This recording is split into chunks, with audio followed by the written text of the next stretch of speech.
Tashi Delek, heureuse de vous retrouver pour parler de la joie dans le bouddhisme tibétain. Alors tout d'abord, une petite citation du très vénérable Drupal Tashi Rinpoché qui dit « Lorsque nous réalisons que la véritable joie ne dépend ni des conditions extérieures, ni des circonstances de la vie, eh bien nous découvrons un bonheur profond et durable, une joie intérieure qui naît de la paix de l'esprit et de la compréhension finalement que tout ce qui nous entoure est impermanent. » Cette citation nous rappelle que la joie est une joie libérée de l'attachement aux résultats extérieurs. Elle est plus une réalisation intérieure qu'une simple réaction aux événements. Dans le bouddhisme tibétain, la joie véritable n'est pas simplement un sentiment passager ou une réaction émotionnelle, elle est une qualité naturelle de l'esprit éveillé. Elle surgit spontanément quand l'esprit est libéré de l'attachement, de l'ignorance et des perturbations mentales. Vous avez certainement entendu parler des 4 incommensurables, et la joie fait partie de ces 4 états mentaux sublimes. La joie en sanskrit se dit mudita. Donc, quels sont ces 4 incommensurables, ces 4 états mentaux sublimes? Tout d'abord, nous avons l'amour bienveillant. L'amour bienveillant consiste à désirer que tous les êtres, absolument tous les êtres de l'espace, de l'univers, soient heureux. Ensuite, nous avons la compassion. C'est le désir qu'ils soient tous libérés et sortis des souffrances. Ensuite, nous avons la joie, justement. C'est une joie empathique qui se réjouit du bonheur des autres, qui se réjouit des vertus qu'ils accumulent, etc. Ensuite, l'équanimité qui consiste à développer un état d'esprit stable et impartial, c'est-à-dire qu'un état d'esprit qui ne va pas discriminer, qui ne va pas juger et qui va de façon équanime donc regarder tous les êtres avec bienveillance bien sûr. Donc la joie en particulier est un antidote en plus à la jalousie, à la comparaison et à l'insatisfaction. De plus, elle ouvre le cœur. Maintenant, parlons de la joie dans la méditation. Pendant la méditation, et en particulier dans la pratique du shamatha, donc le shamatha, c'est le calme mental, on peut traverser différentes formes de joie intérieure. Tout d'abord, il y a la joie grossière, donc c'est une excitation positive, des fois corporelle même. Et ensuite, on a la joie subtile, c'est une paix heureuse et lumineuse qui va imprégner l'esprit.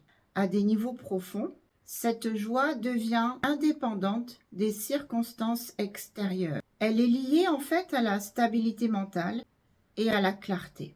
Dans les pratiques tantriques, donc du Vajrayana, notamment dans le yoga intérieur, eh bien, la joie extatique, on appelle dewa en tibétain, est utilisée pour transformer l'énergie et accéder à des états de conscience plus élevés. Les yogis utilisent cette joie pour dissoudre les fixations mentales et reconnaître la nature lumineuse et vide de l'esprit.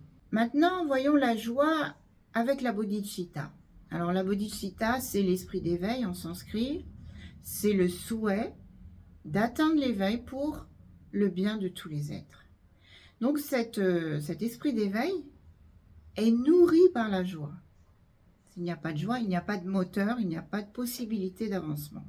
Et comment est-ce que cette joie doit se cultiver? Eh bien tout simplement en se réjouissant des progrès des autres, de leur qualité, de leur richesse et même de leur bonheur passager. Lorsqu'on fait cela, eh bien, on entretient un puissant moteur de croissance spirituelle. Alors maintenant, je vais vous donner les étapes d'une méditation qui permet de cultiver la joie. Déjà, pour faire une méditation, il faut être installé de façon confortable dans un lieu tranquille, un endroit calme, avec le dos bien droit. On peut ou pas fermer les yeux, il n'y a pas d'importance à cela. Alors, on va respirer profondément en prenant conscience de chaque inspiration et expiration. Ensuite, on va prendre conscience du corps. On va ressentir chaque partie du corps et en même temps relâcher les tensions. On va laisser le corps se détendre complètement, mais en gardant tout le temps le dos bien droit. Ensuite, on va porter attention à l'esprit, c'est-à-dire qu'on va observer notre esprit, on va noter s'il y a des pensées, des émotions qui surviennent, et plutôt que de les juger et de les entretenir, on va simplement les détecter et les laisser passer tranquillement comme des nuages passeraient dans le ciel. Ensuite, on va cultiver la gratitude. On imagine quelque chose qui nous est arrivé dans notre vie pour laquelle on a été profondément reconnaissant. Alors, ça peut être une relation, ça peut être une expérience ou même une qualité que l'on a développée comme la compassion, la patience, etc. On va ressentir la chaleur de cette gratitude se diffuser dans notre cœur. Ensuite, on va invoquer la joie. Avec chaque respiration, on imagine que la gratitude que l'on éprouve se transforme en joie. On visualise cette joie comme une lumière radieuse qui va illuminer notre cœur et notre esprit. Cette lumière va se répandre à travers tout notre être et remplir chaque cellule de joie. À chaque inspiration ensuite, on va ressentir la joie se renforcer en nous. À chaque expiration, on souhaite à tous les êtres vivants, y compris ceux que l'on déteste ou bien ceux que l'on ne connaît pas, de vivre dans la joie, de trouver le bonheur et la paix. Ensuite, on va rester dans ce silence et cette sensation de joie pendant quelques minutes en respirant tranquillement, naturellement. Si notre esprit vagabonde, on le ramène doucement vers la sensation de joie que l'on est en train de cultiver. Et enfin, pour terminer, on sait que la joie occupe une place essentielle dans le bouddhisme tibétain, mais elle est perçue d'une manière particulière, subtile et profondément liée à la sagesse et à la compassion.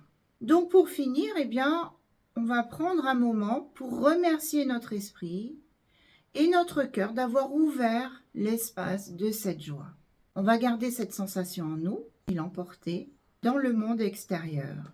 La joie dans le bouddhisme tibétain ne vient pas simplement des plaisirs extérieurs, mais de l'attention et de la sagesse qu'on développe à l'intérieur de soi. Comment vous sentez-vous après cette méditation? N'hésitez pas à liker, à faire des commentaires. Tashi Delek, à bientôt!